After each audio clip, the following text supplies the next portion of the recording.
5 AM na ngayon, Friday dito sa Los Angeles, at ito na rin yung huling araw ng maikling bakasyon namin dito sa US. Nasa taxi na ngayon tayo papuntang airport kasi 7 AM yung flight natin pauwi ng Calgary sa Alberta, Canada. Sa mga oras na nga yan ay medyo nininervyos tayo at hindi na rin mapalagay. Wala kasi tayong permanent resident card, nadukutan ako nung nagpunta kami ng Las Vegas. So hindi natin alam kung mapapayagan ba tayo ng airlines or ng immigration officer makapasok ng Canada.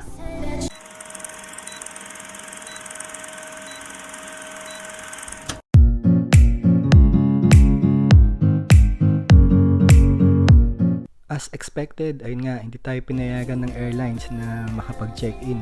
Wala na kasi tayong valid travel documents maliban sa passport natin na hindi rin naman nila ma-honor gamitin pag entry ng Canada. So eto nga, nagdesisyon kami na magpalipas muna uli ng isang araw dito sa Los Angeles habang iniisip namin kung ano yung mga paraan na pwede namin gawin para makapag-entry sa Canada. One eternity later. Good morning guys, good morning California. Bali 9 AM na ng umaga ngayon dito sa California. At this time nandito tayo sa may malapit sa Orange County. Dito kasi naka-locate itong 6 motel. Dito tayo chinek-in ni Kuya Obet at ni Shell. Kaya sa inyong dalawa, sobrang thankful kami at nandyan kayo at hindi nyo kami iniwanan kagabi. Ayun nga mga guys, habang nagpapahinga kami kagabi ni Missy sa kwarto namin ay kausap namin yung malalapit naming kaibigan at pinayuhan nila kami na mag-enter na nga lang sa pinakamalapit na Canadian border dito sa US. Yun din naman kasi yung ipinayo ng IRCC sa sitwasyon ko. Bali, yun nga, nung kausap ko yung IRCC kahapon ay binigyan nila ako ng dalawang options. Yung option 1 nga is yung mag-apply ako through online ng PRTD o yung tinatawag nilang permanent resident travel documents. Medyo matagal nga lang processing time nun, 2 to 8 weeks. Tapos depende pa yon sa mga documents na i-attach ko. Medyo hindi siya applicable kasi kailangan ko nang bumalik sa work ng Monday. Kaya ang best option na lang talaga is yung mag-travel ako by or mag-enter ako by border o Canadian border. So ang border nga na pupuntahan natin is yung nasa Vancouver. So ang gagawin natin is mag-travel tayo by plane sa Seattle, Washington. Pagdating sa Seattle, mag-stay tayo ng one night doon sa kaibigan natin na si Michelle. Nandun kasi siya at sabi niya, in-offer niya yung place niya sa atin kahit isang gabi lang. Kasi bukas, Sunday, magta-travel na tayo by land from Seattle to Vancouver. Siguro mga 3 oras din yon. At yun nga, meron na tayong flight mamayang 7 PM ng gabi pa Seattle, Washington. So ito, nag-check out na kami ni Mrs. kasi maya maya paparating na rin si Kuya Obet at susunduin niya na tayo at ihahatid sa airport. Habang inaantay nga natin si Kuya Obet, mag-room tour muna tayo mga guys. Hindi namin ito nagawa kagabi sa sobrang pagod. So pagpasok mo nga sa room namin, meron dyang queen bed, isang side table at study table with phone para madali tayo maka-contact sa reception.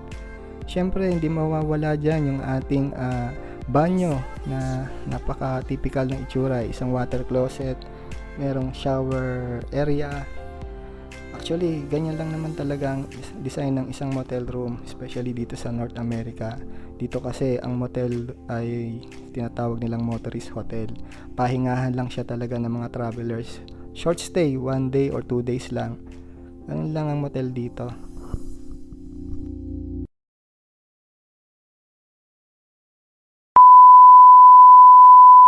At eto na nga, kasama na natin si Kuya Obet at si Shell. At papunta na tayo ng airport.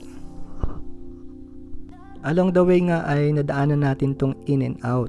Marami kasing nagsasabi sa atin na kapag andito ka sa California, wag mo palalampasing hindi kakain dito. Sobrang sarap ng burger nila at exclusive lang sa California. Hindi mo to makikita sa ibang state. Kaya naman curious tayo at gusto nating malaman kung ano nga ba ang katotohanan sa sinasabi nila.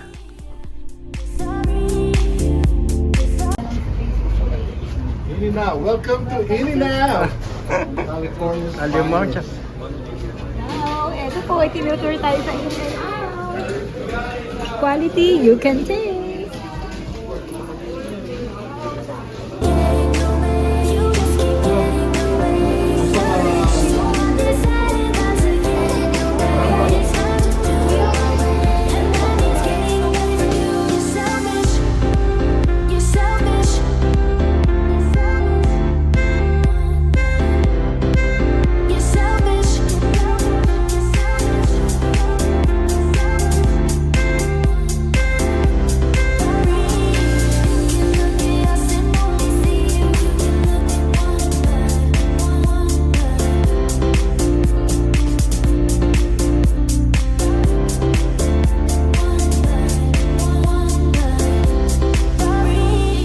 Confirm nga, legit ang sabi nila. Masarap naman talaga ang burger ng In-N-Out.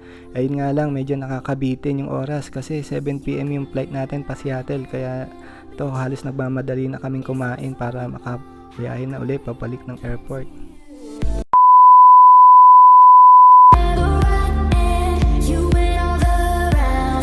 A few moments later.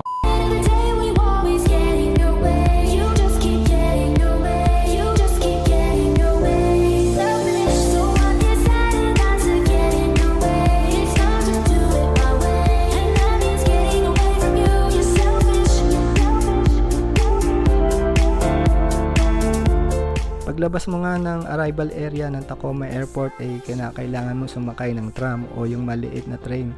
Ito yung maghahatid sa iyo papunta sa baggage claim area.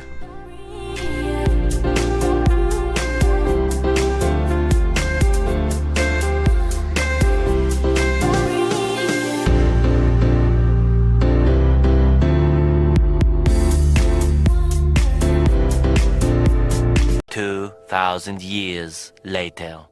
Good morning guys, happy Sunday and welcome to Seattle, Washington.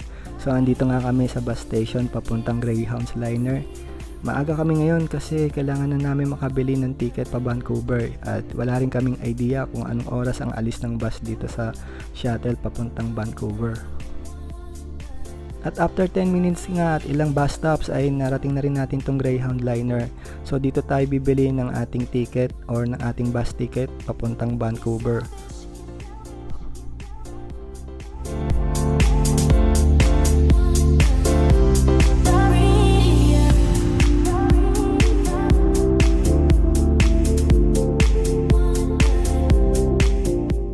PM nga yung ating biyahe papuntang Vancouver at medyo maaga pa ng mga oras na yon at meron pa tayong oras para mag-ikot sa downtown ng Seattle. Kaya nga pagbalik natin ay nag-aantay na tong Flix bus. Ito yung maghahatid sa atin papuntang Vancouver. Bali affiliate siya ng Greyhound. Akala namin nung una may terminal kaming pupuntahan, yung pala dito lang sila nakaparada sa mga side street ng Seattle. Ang travel time nga pala natin magmula dito sa Seattle to Vancouver is about or around 3.5 hours. Hindi na rin masama para ka lang din nag long drive.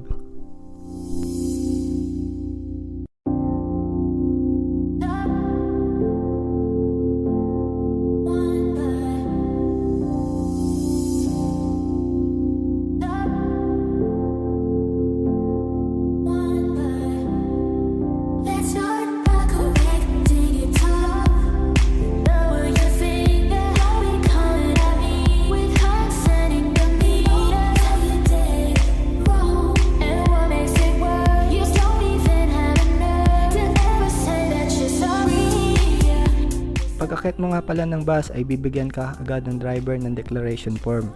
Ito yung papakita mo sa border pagka ini-interview ka na nila. Dito mo i-declare yung mga goods na dala-dala mo.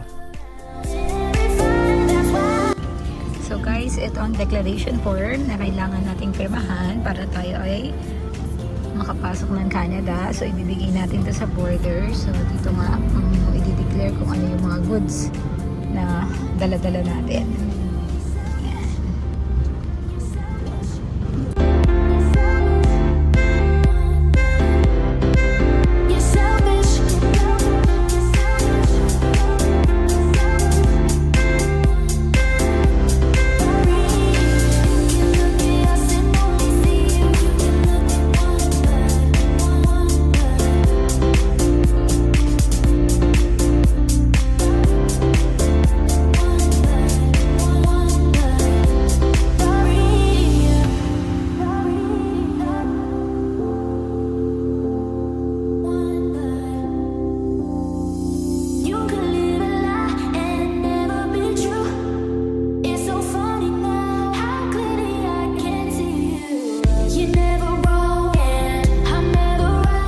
Ilang minuto na nga lang at malapit na tayo sa Canadian border. Baka hindi ko na rin mabidyohan yung loob ng border kasi baka bawal. I-update ko na lang kayo kung ano yung magiging resulta ng pagpasok natin or pag-entry natin through border. One eternity later. Hello guys! So we have Anand here. He is from India but he visited shuttle for 2 days and he is with us sa bus while traveling from USA to Canada. So interviewin natin siya kung ano yung experience niya sa border. Hi Anand! How was your experience? Like mine was not that good. I was hoping for. Look at this guys. So we have 3 big luggages.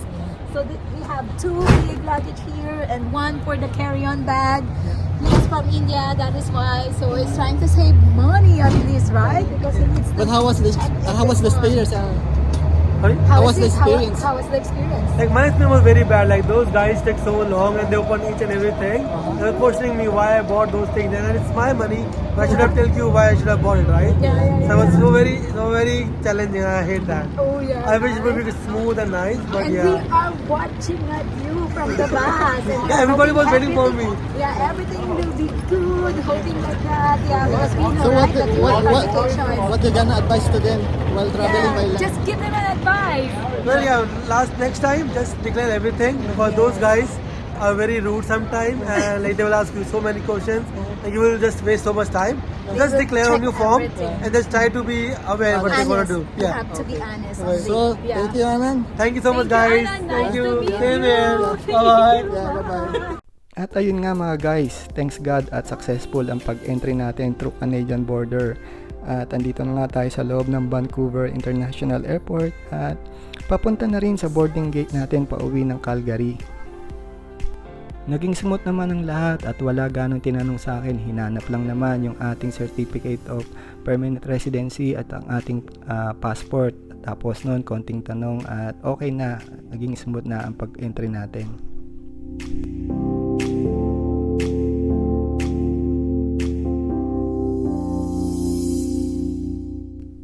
So ay nga mga guys, if ever man na maranasan nyo, pero wag naman sana at maranasan nyo kung ano yung naranasan ko na nawala ang permanent resident card habang nagta-travel, ang pinakamagandang gawin is tumawag tayo sa IRCC. Sila lang kasi makapag-advise sa atin ng tama at dapat natin gawin. Sa sitwasyon ko kasi nagkataon lang na nasa US territory tayo at maraming mga Canadian border na pwede nating puntahan by land, kaya nakapag-entry tayo through border. Kasi kung sa ibang bansa ito nangyari sa akin, let's say sa Philippines, baka iba yung naging options ko. Ayun, pero ang lesson learned dito mga guys, dapat lagi natin paiingatan yung ating mga travel documents, especially yung residence card natin at passport. So ayun nga guys, maraming salamat sa panonood ng videos natin at pagsuporta sa ating channel. See you till next time. God bless.